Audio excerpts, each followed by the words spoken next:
জেলা বিএনপি আয়োজিত আজকের এই বিশাল জনসভায় সভাপতি আমার স্নেহস্পদ জয়পুরহাট জেলা বিএনপির সংগ্রামী আহ্বায়ক গুলজার হোসেন আজকের এই মহাসমাবেশে সম্মানিত প্রধান অতিথি আমার প্রধান শ্রদ্ধাভাজন নেতা বিএনপি চেয়ারপারসনের সম্মানিত উপদেষ্টা চাঁপাইনবাবগঞ্জের জনগণের নেতা বারবার নির্বাচিত সংসদ সদস্য জনাব হারুনুর রশিদ সাহেব, আজকের এই অনুষ্ঠানের বিশেষ অতিথি ক্ষেত্রাল কালাই আক্কেলপুরের জনগণের নেতা বিএনপির জাতীয় নির্বাহী কমিটির সহ সাংগঠনিক সম্পাদক আমার স্নেহস্পদ ওবায়দুর রহমান চন্দন, বিশেষ অতিথি ক্ষেত্রাল কালাই আক্কেলপুর থেকে নির্বাচিত 2008 সালের জাতীয় সংসদ সদস্য বিএনপির জাতীয় নির্বাহী কমিটির অন্যতম সদস্য ইঞ্জিনিয়ার গোলাম মোস্তফা, জয়পুরহাট জেলা বিএনপির সংগ্রামী যুগ্ম আহ্বায়ক আমার স্নেহস্পদ মাসুদ রানা প্রধান এবং যুগ্ম আহ্বায়ক আব্দুল ওয়াহাব সহ জয়পুরহাট জেলা বিএনপির সদস্যবৃন্দ, বিভিন্ন অঙ্গ সংগঠনের নেতৃবৃন্দ, জয়পুরহাট জেলার 32টি ইউনিয়ন হতে আগত আমার প্রান্তীয় বিএনপি পাগল ভাই ও বোনেরা, আসসালামু আলাইকুম।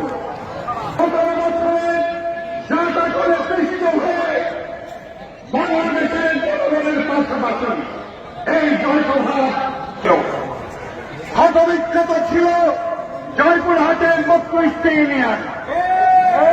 আমি আমার বক্তৃতার শুরুতে প্রথমে শহীদ যে মানুষগুলো বিগত দিনে শহীদ হয়েছেন, গত 16 বছরে যারা শহীদ হয়েছেন, গত 5ই আগস্টের ছাত্র জনতার গণঅভ্যুত্থানে যারা শহীদ হয়েছেন, তাদের রুহের মাগফিরাত কামনা করছি।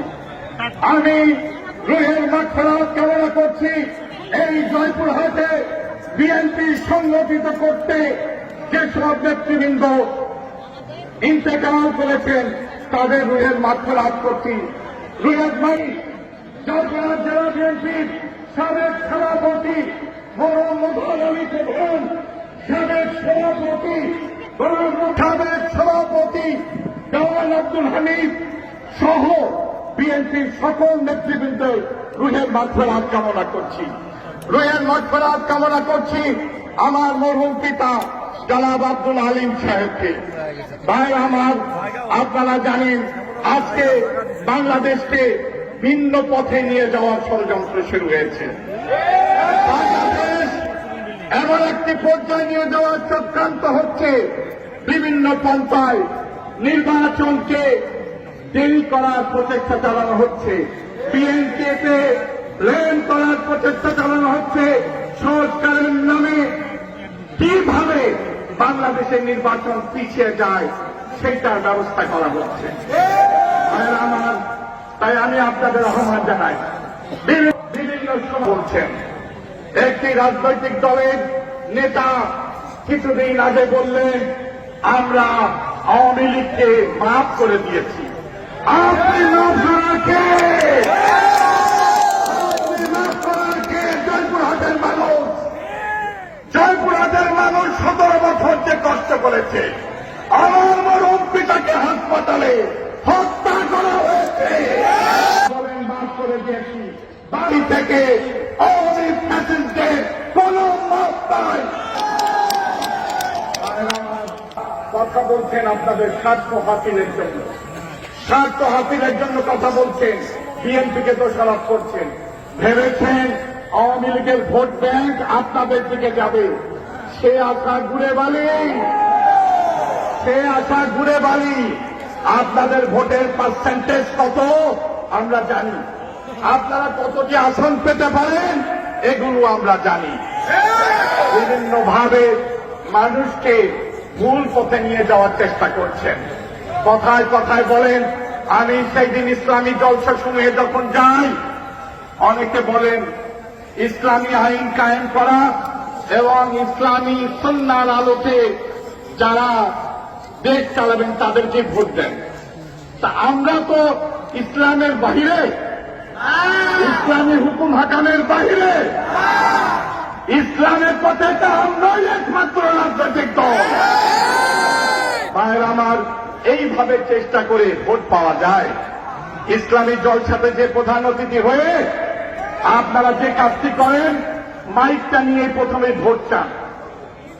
এইটা হল ধর্ম ব্যবসার একটা ধর্ম ব্যবসা করে বাংলাদেশের মাটিতে ভোট দেওয়ার চেষ্টা করে কোনো লাভ হবে না। মাঝে মাঝে আগে বলতেন অমুক মার্কায় ভোট দিলে বেহেশতে যাওয়া যায়। কোন কেতাবে লেখা আছে ভাই এই কথাটা? এই ধরনের মানুষকে বিভ্রান্ত করার আপনারা চেষ্টা করবেন না। ভাইরা আমার, আসেন আজকে আমরা জয়পুরহাটের মানুষ ঐক্যবদ্ধ বিএনপি দেখতে চায়। জয়পুরহাটের মানুষ ঐক্যবদ্ধভাবে বিএনপিকে দেখতে চায়। তাই আজকে আমি আহ্বান জানাবো, এই বিশাল জনসভার মাধ্যমে আছেন প্রাণপ্রিয় জয়পুরহাটবাসী, বিএনপির নেতৃবৃন্দ, আপনারা হাতে হাত রেখে আগামী দিনে পাঁচ কঠিন ঐক্য করে তোলেন, যে ঐক্যের মাধ্যমে এই জয়পুরহাটের মাটিতে বিএনপি ঐক্যবদ্ধ রূপ নেয়। আছে আমরা করতালি দিয়ে এটাকে স্বাগত জানাই। আর আমার পরিশেষে আপনাদেরকে আহ্বান জানাবো, জয়পুরহাটবাসীকে আহ্বান জানাবো, দেশনেত্রী বেগম খালেদা জিয়া অসুস্থ, ওনার জন্য আপনারা দোয়া করবেন। দেশনায়ক তারেক রহমান উনি অসুস্থ রয়েছেন, ওনাদের জন্য দোয়া করবেন। বেগম খালেদা জিয়া যেন অতি শীঘ্রই বাংলাদেশে ফেরত এসে আবার এই নির্বাচনের হাল ধরেন। দেশনায়ক তারেক রহমানকে সাথে নিয়ে বাংলাদেশকে আগামী দিনে এগিয়ে নিয়ে যাওয়ার জন্য তারা যেন আবার বাংলাদেশে এসে জনগণের সাথে থেকে আমাদেরকে সাথে নিয়ে আগামী দিন বাংলাদেশ গড়ার কাজে লিপ্ত হন। এই কথা বলে আপনাদের অন্তর থেকে ধন্যবাদ জানাচ্ছি। ধন্যবাদ জানাচ্ছি আমার প্রিয় সাংবাদিক বৃন্দ, ধন্যবাদ জানাচ্ছি জেলা প্রশাসন, ধন্যবাদ জানাচ্ছি আমার তৃণমূলের 32টি ইউনিয়নের জনগণকে। পরিশেষে সবাইকে আবারও ধন্যবাদ জানিয়ে আমার বক্তব্য শেষ করছি। আল্লাহ আমাদের সহায় হন। বাংলাদেশ জিন্দাবাদ, বাংলাদেশ জাতীয়তাবাদী দল জিন্দাবাদ, শহীদ রাষ্ট্রপতি জিয়াউর রহমান অমর হোক, বেগম খালেদা জিয়া জিন্দাবাদ, এবং বাংলাদেশে আগামী দিনের প্রধানমন্ত্রী তারেক রহমান জিন্দাবাদ। আসসালামু আলাইকুম। সম্মানিত